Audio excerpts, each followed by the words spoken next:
Hello guys, तो स्वागत है आप सभी का मेरे यूट्यूब चैनल आशी पांडे ऑफिशियल पे से। और हम लोग आ चुके हैं गन्ना किसान स्टेडियम पे। तो यहाँ पे आई हैं हमारी जया किशोरी जी, जिनका यहाँ पे आज प्रवचन होने वाला है। तो हम लोग चलते हैं आपसे अंदर मिलके।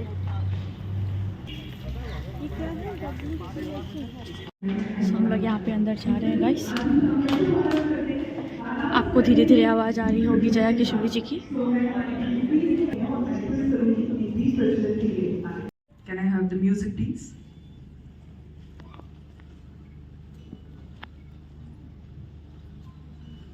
ये आप सभी के बीच दीप प्रज्वलन।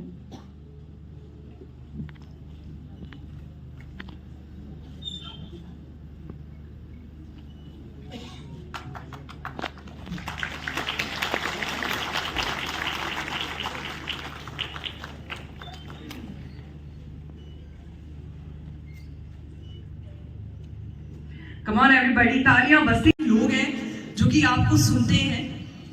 खास बात ये है कि मैम की खास बात ये भी है कि मैंने ये देखा है, इनकी बातें बड़े बूढ़े तो सुनते ही हैं, लेकिन यंगस्टर और बच्चे भी बहुत ध्यान से सुनते हैं, क्योंकि होता है लेकिन जब मैम को सुनते हैं सबसे ज्यादा जरूरी है। और आप मुझे समय दे रहे हैं, ये मेरे लिए बहुत बड़ी बात है। So thank you so much and thank you. आप हम दोनों के बीच में माध्यम बनेंगे प्रश्नों को लेकर जी। सो सबसे पहला question is what is women empowerment. हम बहुत सी बातें करते हैं अलग अलग क्षेत्रों में कि आप औरतों को कैसे आगे लेकर आ सकते हैं, बट आई थिंक एक वर्ड में इस चीज को समझाया जाए, दैट इज फ्रीडम। कि आप काम करने की, डिसीजन लेने की, अपने जीवन को जीने की, अपनी इच्छाएं सामने रखने की, अपनी बात कहने की, इस चीज की फ्रीडम दे। और ये जरूरी तो काम करती है तो हमें एक मिनट नहीं लगता उस पेडल से एकदम नीचे गिराने में, क्योंकि हमें ऐसा लग रहा है कि हमने अगर आपको बिठाया है तो आपको हर चीज हमारे अनुसार ही करनी पड़ेगी। हम जो आपसे एक्सपेक्टेशन रख रहे हैं कि एक माँ ऐसी होनी चाहिए, वो माँ होने के साथ साथ, और मैं कह रही हूँ नारी के साथ साथ वो एक मनुष्य है, एक लिविंग बीइंग है। आज हम जानवरों के भी अधिकार की बात कर रहे हैं, तो नारियों की तो डेफिनेटली आपको करनी चाहिए।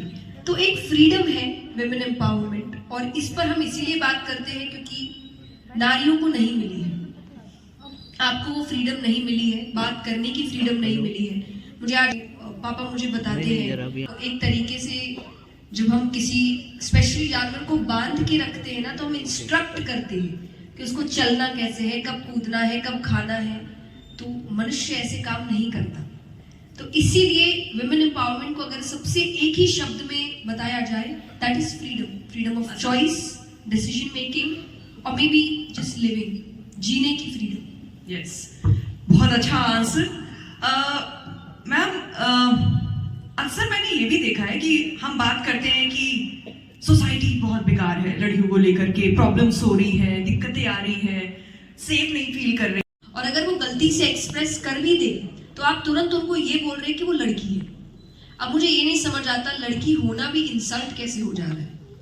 फॉर एग्जाम्पल, अब जब हम मूवीज देखते हैं तो मैंने हाथों में चूड़ियां नहीं पहनी, what you mean by that?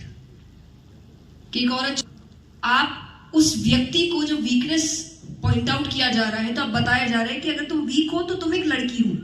या जब आप रोने की बात कर रहे हैं, लड़की जैसे मत रो, लड़की जैसे रोना रो तो दोनों अगर एक जैसे रोएंगे एक जैसे ही लगते, आंसू एक जैसे ही गिरते हैं। लड़कियों के आंसू अलग नहीं गिरते, लड़कों के आंसू अलग नहीं गिरते। तो लड़की जैसे मत रो, लड़की जैसे मत बैठो, लड़की जैसे मत करो। और फिर आपको लग रहा है जब वो बड़ा होने के बाद लड़कियों की इज्जत नहीं करता, तो हम कहते हैं लड़का गलत है। मैंने कल भी ये बात की थी जब हम साथ बैठे थे कि मैं लड़कों को बहुत कम प्रतिशत गलत मानती हूँ। उनकी परवरिश ही ऐसी की जा रही है, उनको सिखाया ही ये जा रहा है, उनको डे 1 से ऐसा बनाया जा रहा है जहां उनको लड़कियों की इज्जत करने के बारे में, अब आप कितना ही बोल ले लड़की की इज्जत करो, लेकिन जब इज्जत करने की बारी आती है तब आप उनको समझा नहीं रहे इज्जत कैसे करो। तो वो सिर्फ मुंह जबानी ही बोल रहा है कि मैं आपकी इज्जत करता हूँ, लेकिन जब आपके ओपिनियंस की बारी आती है वो उनको नकार देते हैं। जब आपकी डिसीजन मेकिंग की बात आती है वो आपको नकार देते हैं, जब आपके सपनों की बात आती है वो आपको नकार देते हैं और फिर एंड में कहते हैं अरे इज्जत तो करता हूं, पर इज्जत कैसे करी जाती है ये नहीं सिखाया जा रहा। तो आई थिंक सबसे पहली चीज है परवरिश की कि आप किचन सेट दोनों को लाकर दीजिए, क्योंकि खाना खाना दोनों के लिए जरूरी है। यस, मेरे पिता ने, क्योंकि मैं उस मेरा एक प्रश्न है, लड़का और लड़की में फर्क क्या है? शाब्दिक फर्क। अच्छा, आप किस तरीके के फर्क के बारे में बात करना चाहते हैं? क्योंकि बायोलॉजिकली डेफिनेटली बहुत फर्क है, लेकिन क्या आप अपॉर्चुनिटी वाइज, मेंटली, इमोशनली फर्क की बात कर रहे हैं? किस तरीके का फर्क? इमोशनली, जैसे आपने भी कहा कि लड़का छोड़ दो, लड़की को दबाव में रखते हैं, तो लड़का लड़की में फर्क क्या है, अंतर क्या है? इमोशनली कोई फर्क नहीं है। इट्स ऑल अबाउट आप कैसे सिखा रहे हैं। अगर आप लड़की को ऑल टाइम इमोशनल होना सिखा रहे हैं तो वो आगे जाके इमोशनली स्ट्रांग होगी, और आप लड़की को फिजिकली स्ट्रांग बना रहे हैं तो फिजिकली होगा पर इमोशनली नहीं होगा। लेकिन कई लड़के हैं जो इमोशनली बहुत स्ट्रांग होते हैं क्योंकि उनका पारिवारिक माहौल ही वैसा रहता है। मैं इसीलिए आपसे कह रही हूँ, बायोलॉजिकली छोड़कर इन दोनों में कोई फर्क नहीं है। फर्क सिर्फ यहाँ है आप सिखा क्या रहे, वरना दोनों इक्वली हर तरीके के रिस्पॉन्सिबिलिटी को लेने काबिल है। लड़का लड़की, ओके, सो बहुत अच्छा सवाल रहा आपका, थैंक यू सो मच। सो मैं रिक्वेस्ट करूंगी कि क्यों सोसाइटी खुशी खुशी एक्सेप्ट करती है।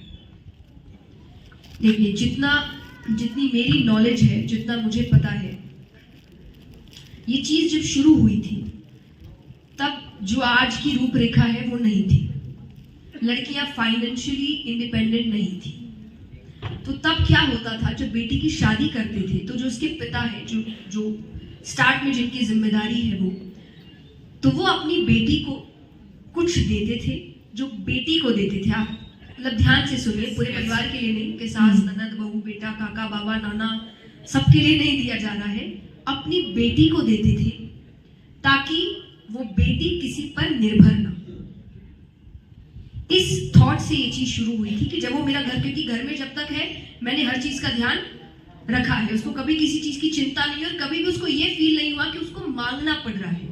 आज आपके पिता आपकी हर जिद पूरी करते हैं, पर वो जिद पूरी करते वक्त आपको ये नहीं बताते कि मैं कर रहा हूं, वो आपको ये दिखाते कि नहीं, मेरी जिम्मेदारी है तुम्हारी सारी जिद पूरी करना, वो फील। लेकिन जब आप कहीं और जाते हैं तो बहुत कम ऐसा होता है। Definite again I will say हर मर्द एक नहीं होता, कई ऐसे पति हैं जो आपको ये कभी फील नहीं होने देते कि वो कमा रहे हैं, वो हमेशा की जिम्मेदारियां हैं अपनी अपनी, तुम अपनी पूरी कर रही हो, मैं अपनी पूरी कर रहा हूँ, और हम दोनों मिलकर इस चीज को आगे बढ़ा रहे हैं। बहुत मर्द ऐसे हैं, पर कई जगह आप देखेंगे कि वो आके कि तुम करती क्या हो दिन भर, पैसे तो हम ला रहे हैं ना, तुमको उड़ाने में मजा आता है, तुमको पता क्या है पैसा कमाना होता क्या है। ये सब ना हो तो पिता अपनी बेटी के इंडिपेंडेंस के लिए कुछ देते थे। ये शुरुआती तौर से हुआ। अब आगे जाके देना तो अलग हो गया, मांगना शुरू हो गया। पहले कोई बात ही वो पिता का है, कितना देना है, नहीं देना है, क्या करना है, वो पिता की बात है, और अपनी बेटी के साथ बात है, जिसको रखेगी भी बेटी, वो किसी और के हाथ में नहीं देगी उसको, ताकि वो किसी पर निर्भर ना हो। पर फिर जैसा मैंने कहा, बीच वालों ने आके काम खराब कर दिया। पर याद रखिए, जो चीजें खराब हो जाए उसको हटा देना अच्छा है। ये बोल के नहीं कि वो शुरुआत में ऐसा होता था, अब बिगड़ चुकी है, और अब पूर्ण रूप से आप लोगों को ये समझाए कि ऐसा हो सकता है, वैसा हो सकता है, नहीं, वापस फिर से पहले जैसे जाइए, क्योंकि अब लड़कियां इंडिपेंडेंट है तो वो अपना ध्यान खुद रख सकती है। तो अब इस चीज को बंद कर देना अच्छा है। न्याय करना आसान होता है, क्योंकि अन्याय करने वाला यही सोच रहा है जाएगी कहाँ, खाएगी क्या, रहेगी कैसे।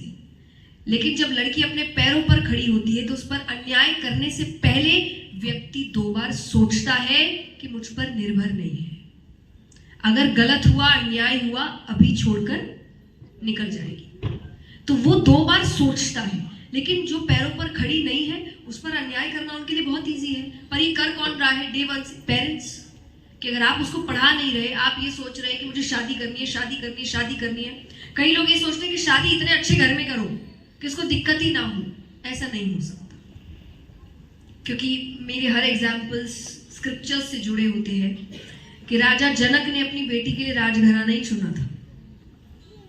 बहुत बड़ा राज रघुकुल घराना था, पर उनकी बेटी की आधी से ज्यादा जिंदगी वनवास में गुजरी थी। पर वो वनवास भी उन्होंने अच्छे से निकाला क्योंकि उन्होंने अपनी बेटी को काबिल बनाया था कि वो जहां भी रहेगी वो आराम से रह सकती है, वो इतनी काबिल है, मैंने इस लायक बनाया उसको।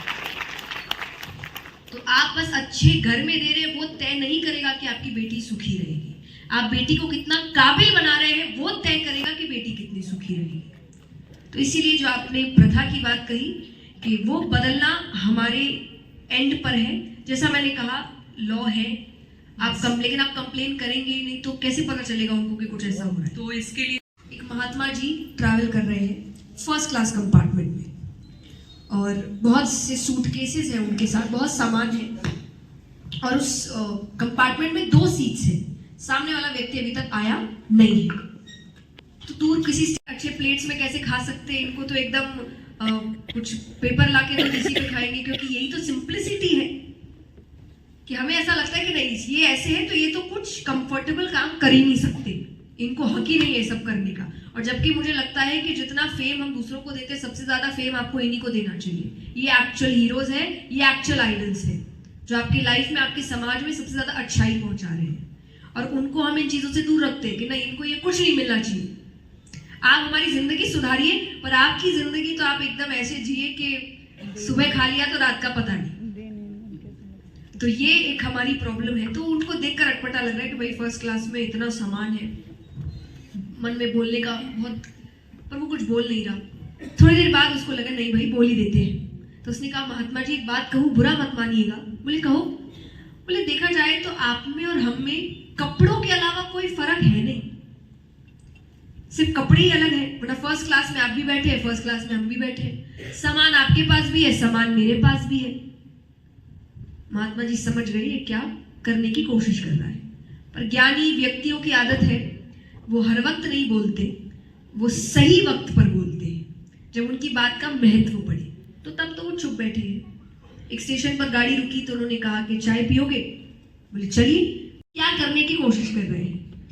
उसने अपने हाथ को झड़काया और हाथ जोड़कर कहता है कि मैंने कहा कि आप में और मुझ में ज्यादा फर्क है नहीं, सिर्फ कपड़ों का ही फर्क है। पर अब मुझे पता चला फर्क एक ही है कि फर्स्ट क्लास में आप भी बैठे हैं, फर्स्ट क्लास में मैं भी बैठा हूं, सामान आपके पास भी है, सामान मेरे पास भी है। फर्क इतना है आप जब चाहे उस सामान को छोड़ सकते हैं, मैं उस सामान को कभी नहीं छोड़ सकता। तो डिटैचमेंट ये नहीं सामान को छोड़ देना, सामान के साथ नहीं रहना। डिटैचमेंट इज सामान हो, लेकिन कब वो सामान की आपको जरूरत नहीं है आपको ये पता, वो आप पर हावी ना हो। हम पर आज पैसा, फेम, पोजीशन हावी होते हैं। ये चीजें खराब नहीं है, पैसा आज बहुत जरूरी है। पैसे के बिना 99% आपकी लाइफ सही नहीं चल सकती।